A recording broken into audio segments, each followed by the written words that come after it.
morning, Internet, or good afternoon, depending on where you are on the planet Earth. My name is Stephen Beecham, producer of the Byte Extra Crunchy podcast, with your host, Mr. Brian Tong. Yo, what's up, everybody? We are grooving. We are moving and grooving today. Back in the studio here, live in living color, in the same room, Beech and Tong, repping Byte Extra Crunchy episode 100 and I think 14? 14. 114. All right. So you guys and gals who are listening know this. This is the show Byte Extra Crunchy. It's everything Apple. It's all the good, all the bad. It's an extension of our weekly video show, but this is where we get to dive in, dig a little deeper, and new stories pop up. I think we cannot start this show without talking about net neutrality. It was just repealed. The Obama era rules for net neutrality were just overturned in a vote that was expected 3-2, and I'm pretty pissed off about that. Yeah, I think extremely lame. Other than corporations and that small, at least those 3 FCC board members who put that vote through, the majority of the internet is frustrated about this. And here's the thing: net neutrality. I'll just kind of give the quick synopsis. By repealing or removing net neutrality, what it does is it allows providers like Comcast, AT&T, internet providers to either throttle, block, or prioritize what goes through their pipes, meaning quicker access to certain sites, priority to get information from services that pay for it. It has completely made this, right, a corporate-run entity now. There is really no oversight. The only thing they have to do is just tell us that they're going to block something or tell us they're going to prioritize something, but they can do whatever they want. This hurts small businesses. This does hurt innovation. This is there are long-term implications, and we're not going to see this switch flipped right away. It's something that's going to happen. Let's say, I think around February, there's going to be people that are going to modify what happens. It'll look differently. No matter what, the internet that we have today will look different in the future. It won't be an overnight switch. I think what happens is maybe in 6 months, 9 months, something funky is going to happen. You're like, why is this? What's going on here? This is not, and most people won't even realize it, right? But someone's going to be like, what's going on? Like, why is this slower? Why is this not? And then all of a sudden you're going to hear a story about how, oh yeah, we prioritize this site or this service now. It's stuff like that is very subtle. We've never had to think about it before, but we're going to have to think about it now. And it's really disappointing. It's fundamentally, they can talk about on the surface, yeah, you can buy a burrito. You can still, surf the internet. Like the FCC head or chair, I guess, Ajit Pai, made like a quirky, tone-deaf, stupid-ass video of him really trying to be goofy about the fact that things will be the same after these net neutrality, the current rules that were in place were overturned. He just basically comes off as looking like a huge D-bag, as if he wants us to like him and believe him that he's giving us the right direction. It's absurd. If you look it up, this is a guy who likes to do interviews with a giant Nestle Quick coffee cup, which is ridiculous. You can tell he's into himself.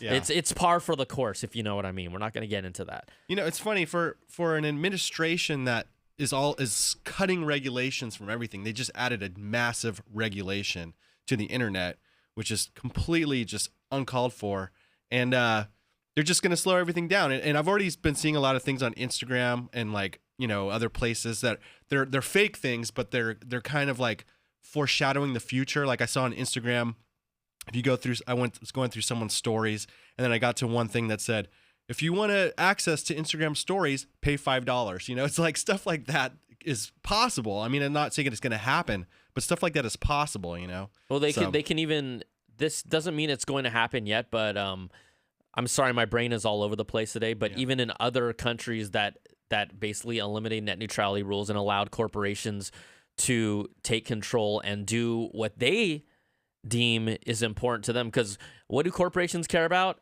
Making money. It's all about that cheddar. They don't care. They really don't care, because in their brain, they're like, hey, you're still getting the internet. We're just going to control it the way that we want to control it. So you have prioritization of services. Maybe they break down your plans where you're going to you might have to pay extra to use video streaming services, right? This is a real possibility. This is not made up stuff. We're not making this up. This could actually happen. All the provider has to do, these internet providers have to do is just decide they want to do business differently. And by removing net neutrality, they are going to be able to do things differently based on the highest bidders. And it's going to happen. It won't happen in a month or two. This is one of those stories that people are going to kind of forget about unless we keep on talking about it. But maybe you won't get to see or listen to a show like the Apple. It'll be like lower prioritized. They'll throttle us. Some people might like that, actually. For this episode. Some people might actually like that. So we just want to let you know that's what's going on with net neutrality. This battle is by no means over, but it did just happen and it did just drop, and it's going to affect everyone. So that's why I wanted to at least kick it off at the top of the show. But we are here to talk about Apple, right? Yeah. Is that what's the name of the show? Apple Byte Extra Crunchy. Apple Byte Extra Crunchy. That is right. Okay, I did forget to let you all know, again, this is your show. The comments are just going full force right now. But to be a part of this show, we have a hotline. Hotline bling.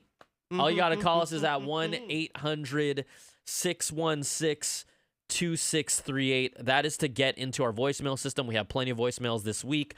Name, where you're from, and your commentary, your thoughts, your ideas, your suggestions. We take it all. And let's just kick things off.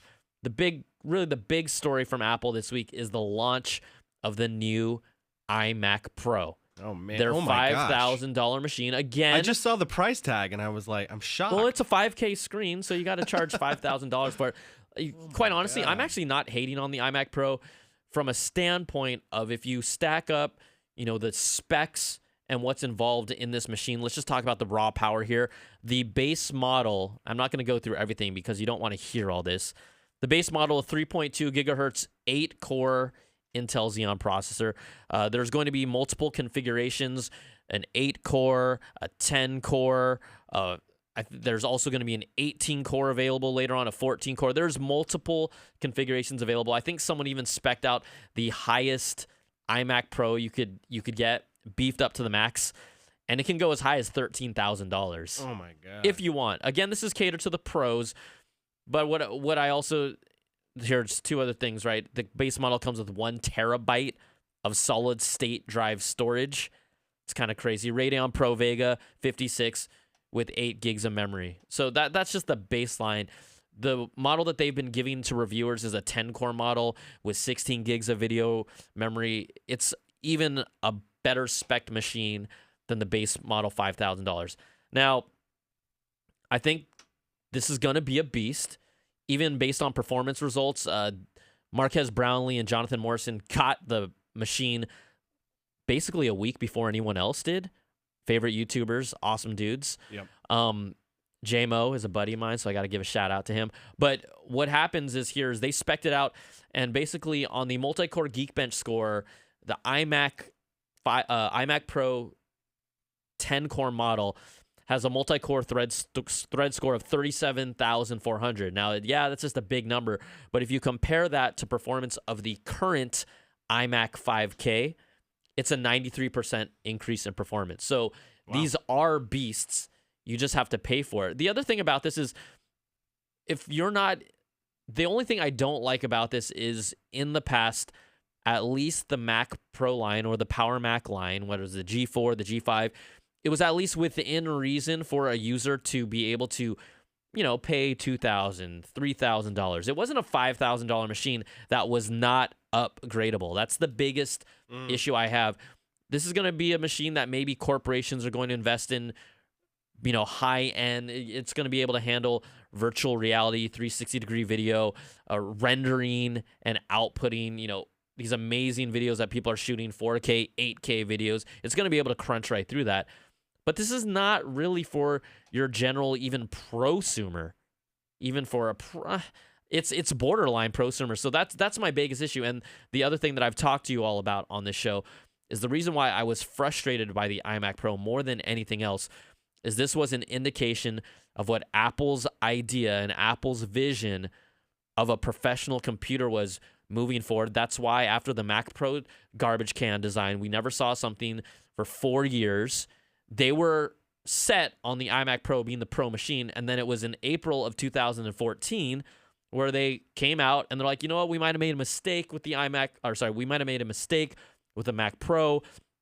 We're going to build a modular Mac Pro. it'll come sometime down the road. We don't have an exact timeline, not even a year. So it may come out in 2018. It might come out in 2019. We really don't know. And it will be modular, so you will be able to expand it because that's what a real pro wants. Prosumer, iMac Pro, maybe, but it's still a little high in price. An actual pro, yeah, they want that, but they want expandability, customization, the ability to put in cards to do different things, sound cards, audio cards, customized graphic cards, more RAM. You can't do that with this iMac. Once you buy it, that's what it is. And it's still it's going to be a great performing machine, but like many Apple products, there's always this caveat that you're like, oh, like, why are they doing this? This is a beefed up iMac more than it is an iMac Pro, in my opinion. That is out of the range of the general consumer. I think sometimes I'm not going to call out people, but when you get access to this stuff and you can just like play with it, the sense of reality of like actually going to a store and dropping $5,000 on it, that's not normal for your average consumer. No. It just isn't. So I think a lot of, the reviewers in general lose that perspective. They're seduced by the fact that this is an amazing machine, but are they going to buy it? Most of them aren't. And I even did, just to get some idea of where your brains are thinking, I put up polls on Twitter all the time. I asked this morning, the day that the iMac Pro comes out, how many of you will actually be buying an iMac Pro? So I put up this Twitter link, and this is the results. Right now, it's still early, but it's around 900 votes. Only 12% of respondents said yes, and 88% of respondents said no. Oh, wow. That's huge. So I like to say that's a big yes, sample size, too. Yeah. I like to call it yes or pass. 12% said yes. Yes, bae. 88% said pass. And it doesn't mean this is a failure. If Apple's really just trying to target that small market, fine. But even at 12%, if you had your general pro market, you would at least see maybe like a third of people say yes. We're talking about 10% people saying yes. Yeah. And that is not a product that resonates with either general consumers, which maybe it's not for, but even pro consumers. The professionals want this. It should be higher than 12%. I would bet those 12% are the people who've been actually waiting for this to come out and like they're excited about it. It's like something they've been planning to purchase. Like it's been in their brain. Like once they saw it, they were ready to do it. Right? Yeah, like it's been on their radar for a while and they can't wait for it. So there you go. First orders. If you do order this, the first orders, I'm thinking like Star Wars when I say that. First orders arrive on December the 27th. The 14 core and 18 cores, I think they said they're somewhere around 6 to 8 weeks out. So those will be coming later. The other, of course, Apple had to do this. The other caveat about the iMac Pro, it does get a new keyboard and a mouse that has that whole like space black, deep black. I do like that. Gray, graphite looking color. Yeah. They included for the first time the first ever Apple licensed black lightning cable. Oh, wow. Is that a slow clap? That was amazing. Thank you, Apple, for the black lightning cable. If you search on Amazon, a black lightning cable has been around for quite some time for $6. It is Apple M5 certified, and it only costs $6.30. So thank you, Apple, for the black official. And how much is official? The Apple one's probably what, around $29.99? I think they're around $20 or $30, depending on the length of the cable. Yeah. Thank you for that. We really appreciate it. Here's the one on Amazon that's, I found this one for $11.99. I found one for like $6 earlier. Yeah, so. That's a better deal. Some other cool stuff. Obviously, new iMac Pro. Got to have more power. You've always got to bring new software with new hardware. In the past, that hasn't always been the case. Apple released a new version of Final Cut Pro 10. That's not Final Cut Pro X. Final Cut Pro 10, it's version 10.4. It brings support for 360-degree VR video editing, HDR video editing, HEVC, which is their new kind of high-quality, high-compressed video codec that is used as part of macOS High Sierra, and much more. So they're giving us some more control tools and more power. Great thing. Again, I think a lot of the momentum has moved away from Final Cut Pro because they haven't had these tools. It'll be interesting to see how much of an impact that makes, but there are plenty of creative professionals that will stay on the Mac platform. But if you talk about it in general, I think a lot of creatives because Apple hasn't done anything significant in the Pro market for literally 4 years, they've actually moved on to other platforms. Is it still like iMovie, the way the video's laid out on the timeline? Because it I still mean, kind of looks like that. I can't tell. It still if anyone that used Final Cut Pro 10, it's like I don't want to say it exactly like it's like an iMovie Pro. How about this? Not. There are remnants that make it feel like iMovie Pro. They have done a lot of improvements to it. I do like the real-time rendering on Final Cut Pro. That's probably one of the best things about it. But yeah, it still has an iMac Pro feel, but I after it's evolved and some of the new things that they've done to it, I don't feel like calling it iMac Pro anymore. I got to give them credit on that one. Yeah. So I'm looking at the screenshot here. It looks more like Premiere, like a traditional timeline kind of thing. Yeah. So you do have Final Cut Pro, still a great product, but most of our actually 99% of our team is using Premiere now. Yeah, and there's 1%. The 1% is one dude, I think. We were waiting. It took too long for them to give us a product that we wanted, that we needed, that was best for our workflow. So that's why we moved on from that. And then the other thing, this is kind of interesting. Not that everyone's going to do this from the software standpoint. Snapchat just released a new app called Lens Studio. It's called the Lens Studio app for Mac.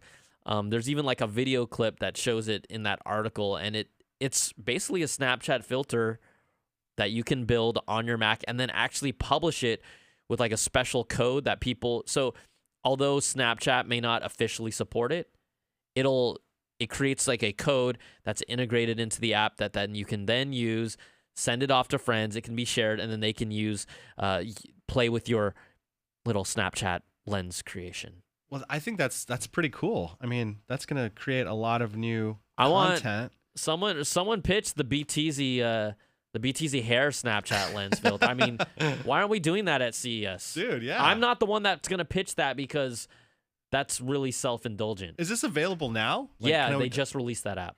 I want to make the BT hair emoji thingy.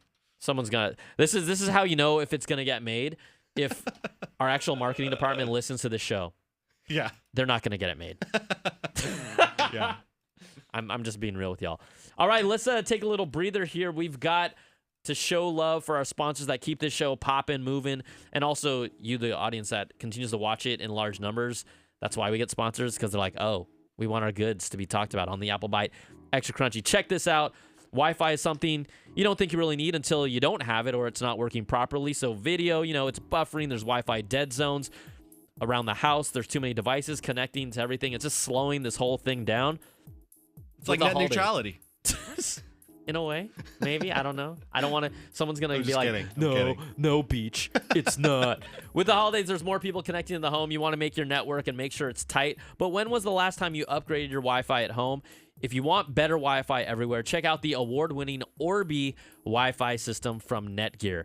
Orbi is the simplest and smartest way to get super strong, fast Wi-Fi in every corner of your home. There's one Wi-Fi network. It's easy to install. You can set it up in minutes, and then your family will be enjoying that faster, more reliable whole home Wi-Fi from your basement to your backyard. So what are you waiting for? Change your Wi-Fi world and get an Orbi. That's spelled O-R-B-I. It's their Orbi Wi-Fi system from Netgear for better Wi-Fi everywhere. Visit netgear.com/Orbi.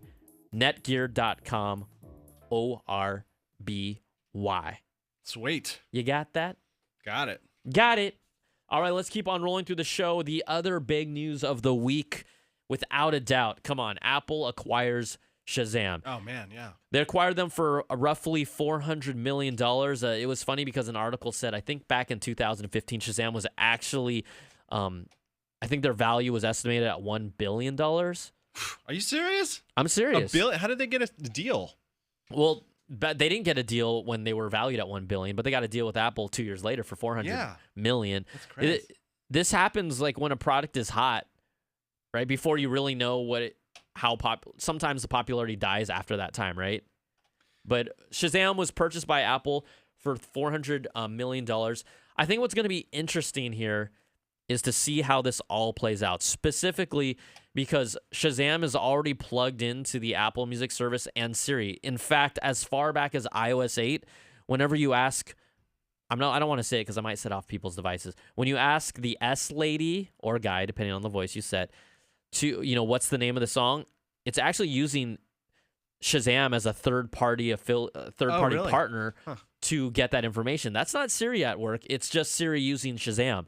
So that's already been integrated into Apple's ecosystem. I know we'll see a much tighter integration, but Shazam goes beyond music. It pulls up the music videos. I can't remember if it pulls up the lyrics of the song as well. I swear there's an option to see the lyrics. Yeah, there was. Now there's music streaming on it too. Yes, yeah, correct. Which is correct. awesome, And so Shazam not only does that, it can identify TV shows, TV ads. We know that Apple is obviously more than just music. So there's kind of maybe some interesting ways that they can integrate this in. It's not going to be a game changer or anything that's going to be like, I'm just curious, Shazam integration or whatever improvements they make is not going to have me say, I've got to have Apple Music. I still am not a subscriber. Yeah. I think the reason why they bought it is just because Shazam, its name is just so popular, It's like, it's the brand identity is really strong. So it makes sense for them to buy it. And then, I know Google has this ability already just in the Google search bar. If you just play a song to it, it'll tell you what song it is. So, well, I know the next feature that's coming to the next iPhone. What's that? It's easy. It's the ability to have your phone just sitting down there with a always-on display, and then if it hears a song, it will show you that song on the display. Yeah. It's a feature that is on the Pixel 2 phone already. That's where I saw it. I was like racking my head, like, I've seen that before. Where was that? Oh, the Pixel. Y'all have seen that before. The other thing that how this deal plays out is what will Apple do in regards to other services? We know Shazam is already integrated into Spotify as well. It has its own app on the Android platform. This is not something Apple has offered. Apple has an Apple Music app on Android. So I guess that would lend me to think that Shazam will still live in its current state. Yeah. But I could see them strip it out of Spotify. Because that's a competitor. Oh, yeah, they're a competitor, yeah. Like, why? So these other streaming companies are probably going to get worried, oh, man, we're going to lose all those Shazam customers. Or maybe Apple raises their prices for them to use Shazam integration. Because Apple is such an island and they want you to be on their island, I'm curious if they'll retract some of those deals. I'm trying to think right off the top of my head, when have they done anything similar like that for a service that is so broadly used? I know they've purchased kind of other apps and killed those apps, but it wasn't like as big of a name as Shazam. Yeah. I don't see them killing Shazam just because the brand, the brand name is so big. There's even like a stupid game show with what's his name? Jamie Foxx hosts it, right? The Shazam game show. Yeah. Hey, that's the next show that's coming to Apple. Coming to Apple. Yeah. That's coming to Apple Music, guys. That's an easy one. That's a no-brainer. No-brainer. So we'll see how that all plays out, but it's just interesting. It's their biggest acquisition or biggest big name acquisition since they got on board with Beats for $3 billion. I think that was back in 2014-ish, if I recall. I can't. Was that when Dre did the Crip Dance? Yep, that was Drake and Tyrese getting all crazy and happy, and Jimmy Iovine, and also for the 5th time on the show, watch Defiant Ones on HBO. It's fantastic, and they talk about the Crip Dance and that whole deal, how it went down and everything. And other deals going on, Apple. This kind of stirred up the internet a little bit. It was reported that Apple was investing in company Finisar. And who exactly is Finisar? Finisar makes one of the important components that are part of the True Depth camera in the iPhone 10 right now. But what Apple basically clarified, or Finisar clarified, is that Apple didn't invest in the company. It was a $390 million, I guess, pay or contribution to them in an agreement to lock down future orders. And why is this important? Well, the company makes, like I said, a component of that True Depth sensor. It's a vertical cavity surface emitting laser. Let's say that one more time. It's a vertical cavity surface emitting laser. Wow. Shoots a laser on your face. I still can't wrap my head around it. Vertical cavity. You totally don't have to. So this is a commitment to basically say, hey, we want to work with you in the future, and also to prevent other companies. We heard once Apple did their Face ID recognition that Android manufacturers phone manufacturers were instantly looking at facial recognition. This prevents them from basically making a deal with those Android manufacturers and giving up their components. So it's like a retainer, like they're retaining this that's company, a good way to put it. giving them some retainer cash. Hey, you guys, don't go somewhere else and build some stuff. Just we want you for us. And this is interesting because I don't know about y'all. Face ID over time is just not as good as Touch ID. And the only reason I say that is I think a lot of times everyone was used to like, okay, I need to hold my phone to my face, and they'll do it for maybe a week or two. But I'm telling you, like, I don't hold my phone to my face all the time. And I really feel like in general now, Face ID doesn't work for me on the first time because I like to just kind of casually pick up my phone. Yeah. Where I used to just touch my Touch ID button. It was money. I was in. Face ID works when you hold it up properly, but even in some lit conditions, it doesn't. My Face ID probably works the way it should that I like maybe 2/3 of the time. But 1/3 to maybe, I don't want to say half the time, but more than 1/3 of the time, Face ID doesn't unlock my phone, and it's annoying. Do you have that? Do you have it enabled all the time, or do you have you just turned it off? Oh, no, I have it enabled all the time. So then I have to punch in my code, and that's annoying. It's just that I'm curious what your experiences are because I think everyone was like, yeah, Face ID works because, you're like holding it up and you're using the phone the way that you're trained. But I want to use the phone the way that I'm used to. Like, I just want to pick it up and it's already ready to roll. And that's not the case. And it's over time, it's actually gotten annoying for me. Yeah. So that sounds very annoying. That would drive me crazy. It drives me crazy. And our new boss, he talks about his issues when like driving or something, and you want to change a song, you have to go through a whole thing, like move your head. So it sounds very annoying. Yeah, it is a pain in the butt. The other thing that I wanted to jump on as we talked about this Finisar True Depth camera component and Android jumping on face recognition. The thing is that not everyone in Android is jumping on face recognition because this story just came out. We were all lusting after this whole fingerprint sensor under the glass forever, right? Yes. Like that was the thing that everyone's like, will the iPhone 10 bring that? That's what I want. Yeah, honestly. Totally. But, okay, fine. Face ID, that's Apple's direction. Apple said they weren't looking at a fingerprint sensor on the glass at all. They're committed to Face ID, and it will get better. Synaptics announced this is a company that has their first in-display fingerprint sensor. The company Synaptics announced this week that they're launching with a top 5 smartphone OEM. And what does that mean? Well, that means we're going to see the first fingerprint sensor under glass. We'll see how good it is. That obviously remains to be seen. But they say it's a top 5 company, and they also call out the demand in this press conference for bezel-free OLED infinity displays. Oh, man. Hang on. Let me get my sound effect here. Bezel-less, bezel-less, bezel-less. There we go. Yeah. Bezel-less. I forgot. So what company has a bezel-free OLED infinity display? Samsung. It's Samsung. Samsung has got to be the company that's going to roll out with this thing next year. So it's really going to be now, I find this interesting, it's going to be a battle of like, which is actually better? Face ID or fingerprint through the sensor? Now, we know the numbers. They say like technically 1 in 50,000 people can unlock your fingerprint sensor iPhone, and the Face ID is 1 in a million. But how many stories have we heard of someone stealing someone's phone and being able to unlock it with their finger? I haven't heard a single single story about that. You would have. Not one, but we heard first week iPhone X came out, iPhone 10. There's at least 10 stories of kids, parents, kids, other people being able to hackers. So, although it is technically more secure in a day-to-day situation, is it really more secure? It's probably arguably less secure in a day-to-day situation, if your brother or your sister can unlock it, your son or kid.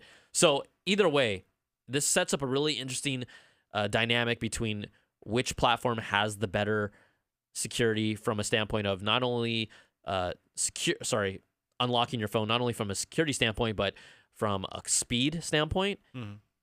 I think in most cases, speed is the priority because we never complained about the security of Touch ID in the first place. We never did. Never did. Yeah. No one has. I'm so used to it now, and it's just like second nature. It's easy. Speed. It's everything to do with speed. If you guys are watching this, I'm curious what you think in the comments. Like, would you rather have a fingerprint sensor under the glass versus Face ID, knowing that most likely the fingerprint sensor will be faster and is in one spot and is a home screen versus Face ID being a little slower, but you having to use your phone differently. I'm curious what people are thinking. So, well, if having the button, the Touch ID or the fingerprint ID on the screen, if that gets rid of that little bezel that everyone hates on the iPhone X, then that's a win-win for everyone. that's what I'm saying. We'll see how this plays out. It's two different, totally different ideas, and who it's like VHS versus Beta. Like Beta was better.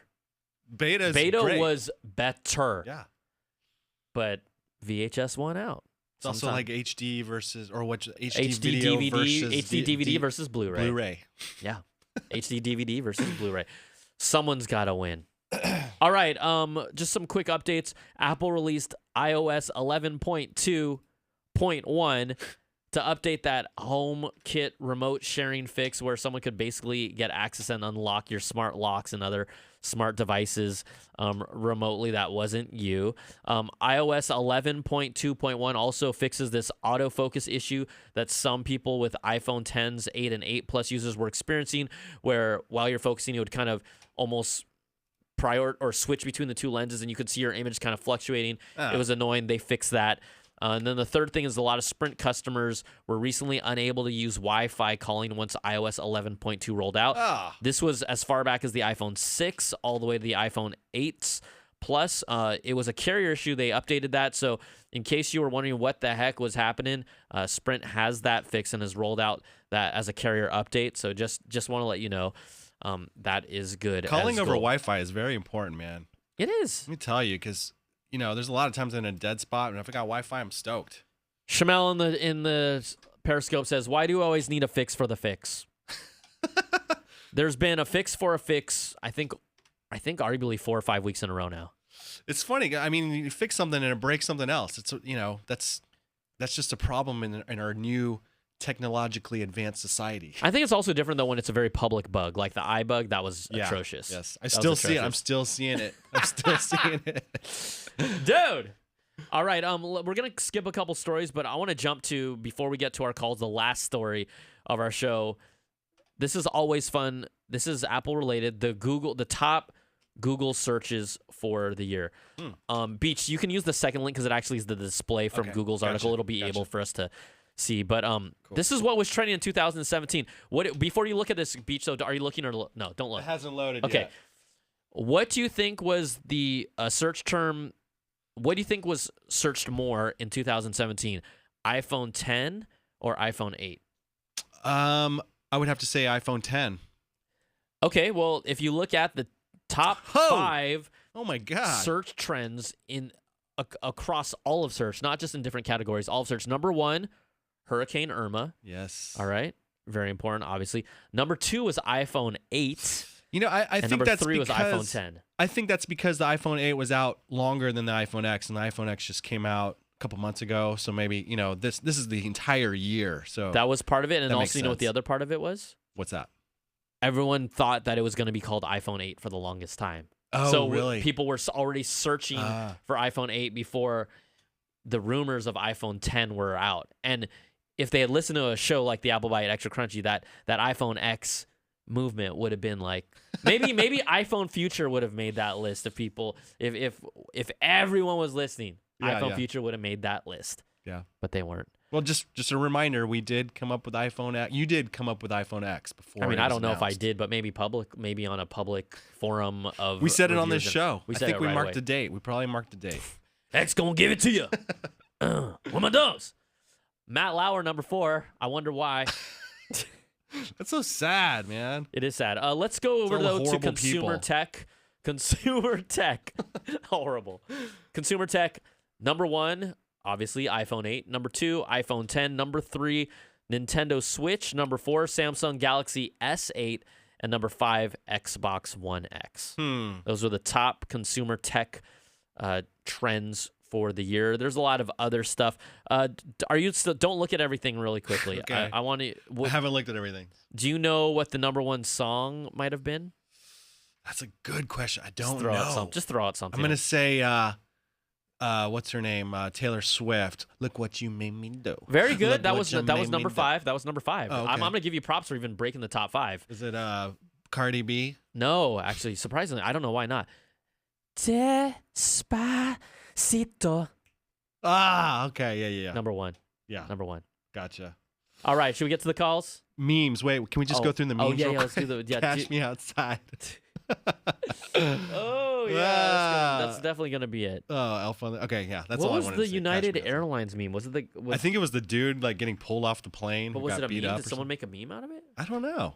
Okay. I didn't see that. Here, let me click on that one real quick. Yeah, let me see. What is this all about?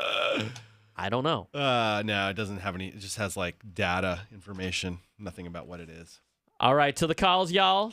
To the calls. Thank you guys all for calling. We got a bunch of good calls today. Remember, if you all want to be a part of the show, 1-800 Yes. 616-2638. Name, where you're from, comment, question, all that good stuff. You be on these dope dope calls.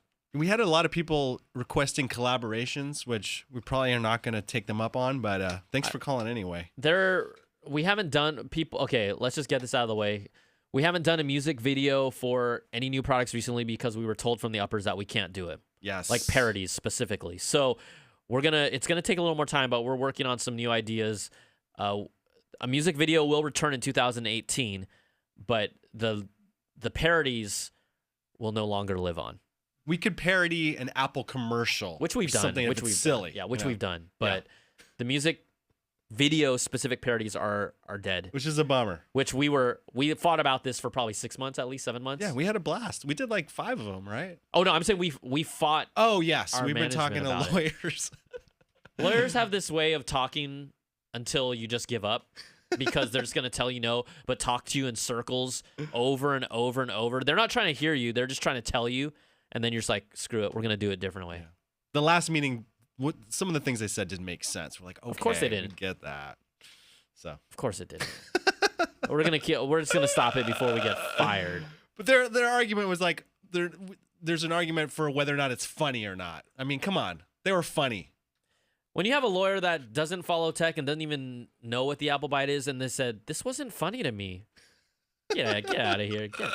Get out of here. Go read the comments. Get that out of here. I don't even respect that. All right, let's do these calls.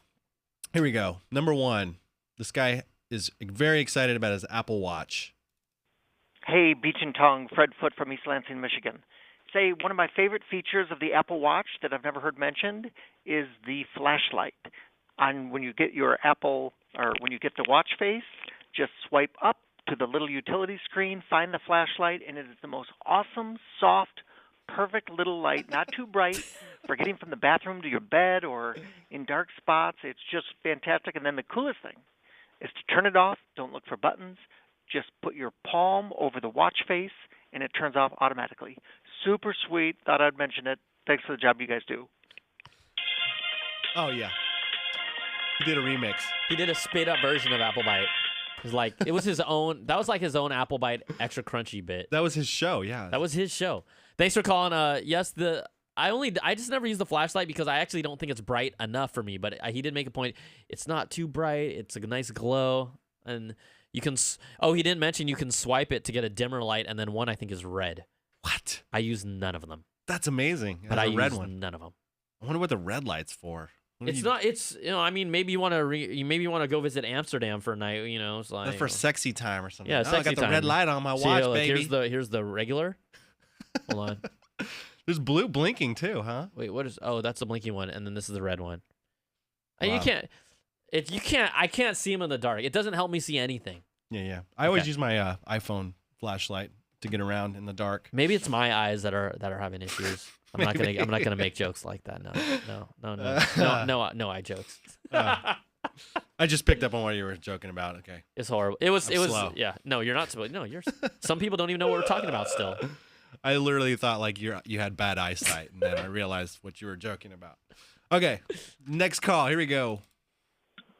Hey, Beach and Tongue, love the show. I just wanted to call and tell you about my experience with Apple Pay Cash. It differed greatly from yours, Brian. I know that you had talked about how it was a pain in the butt for you. You had to go and enter in the last for your social and all this other stuff. I think it's because you didn't have dual factor authentication turned on, though, like you said. I think because I've had that turned on my phone for a while. Literally, all I had to do was go in and turn on. I just went into the settings. I saw Apple Pay Cash. I clicked on it. It said set up now. I clicked on that. I had a ring come up for like 5-10 seconds, like a loading ring, and then it came up and said you're all set up. Like that was my whole setup. Like that was it. I don't know, like I said, maybe it's because you didn't have the dual factor authentication turned on, so that's why. But, I guess maybe experiences will differ based on, different settings you have on your phones. My name's Luke. I'm from Cedar Rapids, Iowa, by the way. Love your show. Thanks, guys. Cool. Thanks, Luke. Cool. Yeah, that makes sense. He had double, what is it? Double Two-factor? security? Two-factor, yeah. And I know that's why it was, but I just was like, damn. This is crazy. Yeah, because you were putting in like your social security. Oh, I put in my stuff. last 4 digits of my social security. Then they wanted to scan my driver's license, and they wanted me to punch in my entire social security number. I felt really comfortable doing that. They're like, send us your birth certificate. I felt very comfortable doing that. Yeah, that's scary, man. Okay, cool. Okay, next call. Let's go. Hi, Brian. Hi, Bitch. Avram from Dude, just call me a New Jersey. I'm calling with a few suggestions. I mean, I love the show and it's great, but I think that Brian this year is pooping too much on Apple. Oh. If you look on Wikipedia, you can see a lot of like every iOS release and all the bugs. I think it's just Twitter and everyone's just making a big fuss over them. Thank you. Love the show. Bye. Oh, okay. What do you think? Yeah, sure. Sure, bro. So to check Wikipedia to make sure that we can cross-check all the I've never bugs. seen an iOS released with literally like 4 to 5 weeks of straight updates to the updates to the updates to the updates. Yeah. I've literally neither. never seen that. Me neither. Like 4 or 5 weeks consecutively, sometimes even in less than a week. Nah. Yeah. But granted, the internet does put a microscope on it a little more, but these were like, you can't, the eye issue is a thing. Like a phone not working in cold weather, that's kind of a thing. That's a thing, man. I've never heard of that. Like literally affecting a line of phones because of software, like where people literally couldn't use their phones. Yeah, sure. If you're maybe in Antarctica underwater, but not a widespread issue that actually genuinely affects all phones of that nature. No. So Yeah, I mean, that's a giant part. I mean, it's winter time. That's a huge part of the population not able to use their phone for however long it was. Okay, we have a couple more. Here we go. Beach and Tom, what's going on, guys? All this HomePod talk, I don't know if you guys have talked about it at any point, but Apple's trying to make the best-sounding speaker, but then Sonos has the Sonos One, which apparently is going to open up into the Apple ecosystem eventually. Probably not going to be as tightly integrated, but it's another nail in their coffin as far as I'm concerned. I think you guys, I know at least Tong, I think... No! Beach and Tong, what's going on, guys? Oh, that's right. He cut off. The I forgot call about cut that. off. Yeah. But yeah, I think I've broken down the HomePod more than enough, and what it has and what it doesn't have. If Apple's biggest differentiator is superior sound quality for $349, I would never underestimate the power of Apple loyalists and fans, but Siri's not smart enough. It's just not. And it doesn't support, and it only has Apple Music natively out of the gates to support on device. So the third thing, you're like, ours is the best sounding, not really smart speaker. I think people care more about a speaker that the Home Assistant is where it's at. It's where everything is moving. Totally. It's where everything is moving. And I don't think it's at $349. It's not compelling. It's just not compelling as a product. And I'm just sitting here hearing you talk about that, and I'm thinking like, you're gonna stream MP3s through this high quality speaker, and MP3s sound like crap, or AACs, they're not FLAC files, they're not high res files. So if people that already have high quality speakers already have high quality speakers, yes, exactly. And so to make it more compelling, you need to have a high quality speaker with the best assistant supporting the most services. You don't. That's how it becomes compelling. Yeah. And we don't even. Okay, fine. Best sounding speakers for their size. What about people with home theater systems and stuff? Like, they don't need this. Yeah. What did he say about Sonos though? Like, they're going to integrate Siri in the Sonos. The Sonos One has Amazon integration right now, or I don't want to say the word, but the A word. Oh yeah. It's already integrated into their dual speaker system.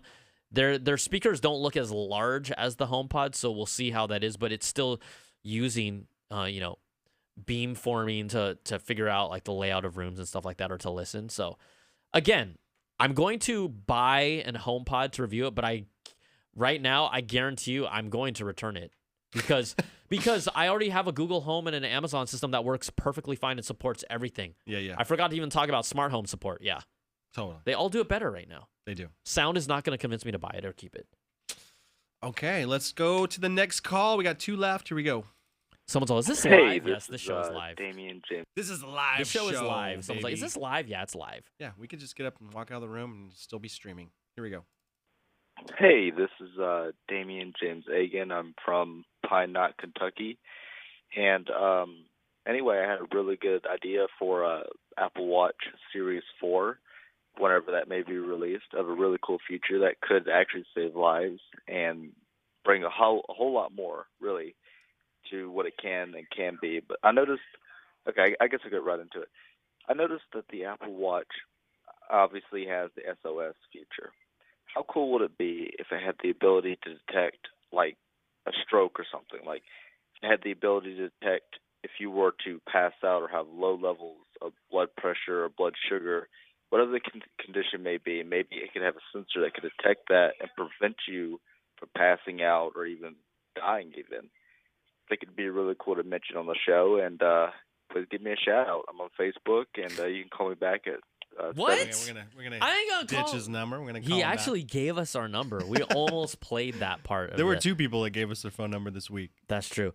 This is some really great stuff. I just want to bring up to the attention for listeners as well that Apple did launch recently their Apple Heart Study, where basically you can sign in and they're using the masses, Apple Watch users, to build data and information.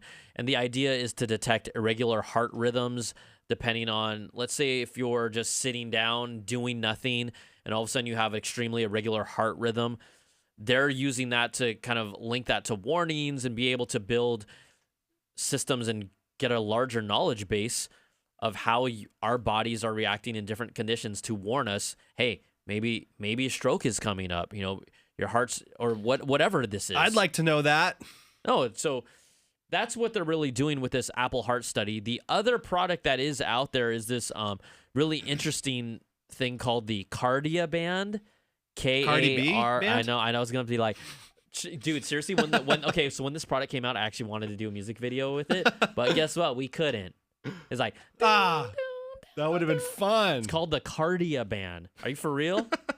Cardi B, who you be? So this is the first of its kind. It's an FDA cleared clinical grade wearable EKG band that replaces your actual Apple Watch band. So it does instant analysis that's tied to an app as well. So there are things that are out there as these studies and data is collected from everyday users constantly. We're going to start building a knowledge base. And so to your point, this is coming soon. And everything you said and thought of, it's happening right now. It's happening right now. It's pretty amazing. He's probably bummed out now because he might have thought he had that idea. But yeah, we talked about this a long time ago where, Apple's really trying to get into the health area, Yep. healthcare.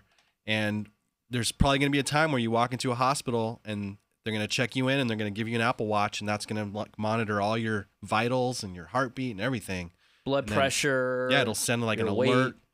Send an alert to the nurses if something goes wrong. So that's probably going to be the future. We're getting there. We are getting. It's not the sexiest thing, but I think it's really important. So Yeah, it's cool. all right, everybody. I think that's gonna do it for this. We had one do more. We have one more. Just one more. It's real quick. Oh, sorry, I just want forgot to about send us that. a message. Hey, Brian. Happy holidays. I'll miss you. Bye-bye. Take care. Oh, he's saying he'll miss us because we basically told everyone we're gonna go on like a month break after next week's show. Yes. Yeah, next week's the last show of this year. Next week. Next week. All right. We'll miss you too. We'll miss We will. you. Yes. We'll miss you. I'll miss you. I also will enjoy my vacation though a lot. Me too. All right. Remember to be a part of the show again. Those are our calls: 1-800-616 2638. You know the drill. You know what to do. Other than that, Beach. We have one more piece of biz. Oh, we do have one more piece of biz. One more piece of biz. Before we say goodbye? That's right. Okay, fine. I'll do it. Wi-Fi is something you don't really think about until you don't have to or it's not working properly. You heard from our friends earlier in the show, Orbi. You got your video buffering, Wi-Fi, dead zones, everyone home for the holidays. They are fighting for Wi-Fi. So when did you last upgrade your system? If you want better Wi-Fi everywhere, check out an Orbi Wi-Fi system from Netgear. With Orbi, you'll enjoy super strong, fast, and more reliable home Wi-Fi from your basement to your backyard. Change your Wi-Fi world. Again, that's Orbi, O-R-B-I, the Wi-Fi system from Netgear. Visit netgear.com. That's Orbi. Yeah. There you go. All right. Now we're done. We out of here. Thanks so much, Beach.